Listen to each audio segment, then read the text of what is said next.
पलके झुका के नमन करे, मस्तक झुका के वंदन करे। पलके झुका के नमन करे, मस्तक झुका के वंदन करे। ऐसी नज़र दे दे मेरे कान्हा, जो बंद होते ही आपके दीदार करे। शास्त्र कहते हैं, मनुष्य अगर गिरना चाहे तो असुरों से भी नीचे गिर सकता है, और अगर उठना चाहे तो देवताओं से भी ऊपर उठ सकता है।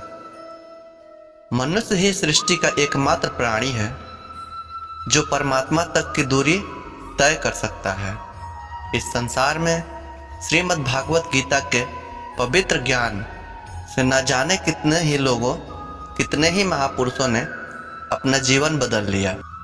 अगर आप यह सोचते हैं कि भगवत गीता में सिर्फ यह लिखा है कि भगवान की पूजा कैसे करते हैं, तो आप बिल्कुल गलत हैं। क्योंकि भगवत गीता सिर्फ एक किताब नहीं या एक धार्मिक ग्रंथ मात्र नहीं है, बल्कि इसमें वो पवित्र ज्ञान है जो इस पृथ्वी पर जितने भी लोग जन्म लेकर आते हैं उन्हें यह सिखाता है कि इस जीवन का असली मतलब क्या है या जीवन का असली मकसद क्या है।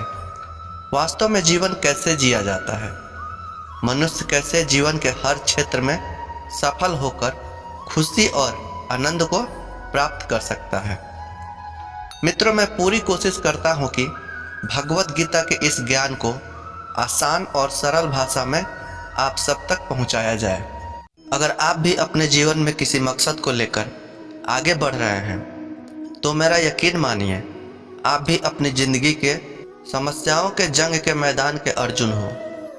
इसलिए अपने जीवन के हर समस्या के समाधान के लिए इस पवित्र ग्रंथ श्रीमद् भागवत गीता ज्ञान को जानना आपके लिए बहुत ही आवश्यक है।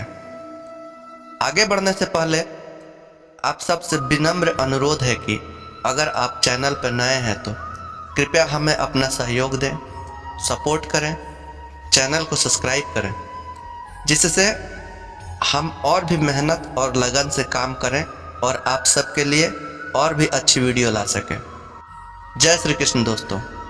यदि कोई आपको अच्छा लगता है तो अच्छा वह नहीं, अच्छे आप हैं, क्योंकि उसमें अच्छाई देखने वाली नज़र आपके पास है। सोच और नियत अच्छी रखिए, फिर आपके कष्ट श्री कृष्ण स्वयं दूर कर देंगे। खुशियों का कोई तय रास्ता नहीं होता, हर इंसान को अपने लिए खुद ही रास्ता बनाना पड़ता है। यह बात जिसने जान ली, समझो खुशियों ने उसका पता लिख लिया। संभव हो तो साफ मना कर दें, पर किसी को अपने लिए इंतजार न करवाएं। चिंता मत करो, क्योंकि जिसने तुम्हें इस दुनिया में भेजा है उसे आपकी ज़्यादा चिंता है। अगर आप दुख पर ध्यान देंगे तो हमेशा दुखी रहेंगे, और सुख पर ध्यान देंगे तो सुखी रहेंगे। आप जिस चीज़ पर ध्यान देंगे वह चीज़ सक्रिय हो जाएगी और आपके जीवन में तुरंत प्रवेश करना शुरू कर देगी। यही कुदरत का नियम है। अपना वो होता है जिसके साथ बातें खुलकर की जा सके, न कि संभल कर। सिर्फ वह लोग आपकी परवाह करते हैं जो आपको तब भी सुन सकते हैं जब आप चुप होते हैं। जिंदगी वह हिसाब है जिसे पीछे जाकर सही नहीं किया जा सकता है। इसलिए आज में सुधार करें और पुरानी बातों को अनुभव की तरह इस्तेमाल करें। संकट के समय धैर्य रखना मानो आधी लड़ाई जीत लेना है।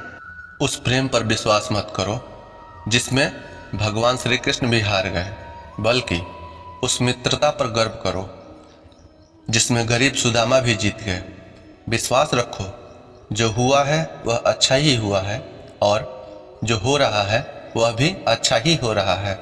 मैं कर सकता हूँ यह सोचना आत्मविश्वास की निशानी है, किंतु सिर्फ मैं ही कर सकता हूँ यह सोचना घमंड है। इसलिए आप आत्मविश्वास को अपना लें और घमंड को छोड़ दें। अपनी जिंदगी से कभी नाराज मत होना, क्योंकि ऐसे कई लोग हैं जो आपके जैसे जिंदगी जीने का सपना देखते हैं। जो दान कर्तव्य समझकर बिना किसी शक के किसी जरूरतमंद को दिया जाता है, वही दान सच्चा होता है। जिसके पास तुम्हारे लिए वक्त ना हो उसको कभी परेशान मत करना, क्योंकि वह अपनी दुनिया में व्यस्त है और इस दुनिया में उन्हें तुम्हारी कोई ज़रूरत नहीं। समय कभी नहीं रुकता।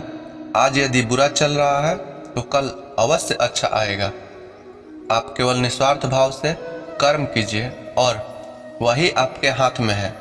एक बात हमेशा याद रखना, किसी के सामने गिड़गिड़ाने से ना मोहब्बत मिलती है न इज्जत।